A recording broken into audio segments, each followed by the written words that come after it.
ठरलं तर मग या मालिकेच्या 16 मार्चच्या भागामध्ये आपण पाहणार आहोत. होळीच्या दिवशी मधुभाऊंना मेपतचे गुंड किडनॅप करून घेऊन जात असतात. सायली, अर्जुन आणि जानकी त्या गाडीचा पाठलाग करत असतात. ते त्या गाडीपर्यंत पोहोचतात. अर्जुन त्या गुंडांशी लढत असतो. त्याला सायली आणि जानकी मदत करत असतात. सायली आणि जानकी मधुभाऊंना गुंडांच्या तावडीतून घेऊन जात असतात. तेव्हा एक गुंड अर्जुनवर हल्ला करतो. तेव्हा त्याला ऋषिकेश येऊन वाचवतो. ते दोघेही गुंडांना चांगलीच अद्दल घडवतात. सायली आणि जानकी मधुभाऊंना घेऊन जात असतात. तेव्हा एक गुंड त्यांच्यावर गोळी चालवतो. जानकी मधुभाऊंना वाचवण्यासाठी ती गोळी स्वतःवर घेते.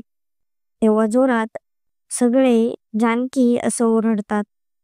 तर आता जानकी ह्यामधून वाचेल का नाही हे पाहणे खूपच इंटरेस्टिंग होणार आहे.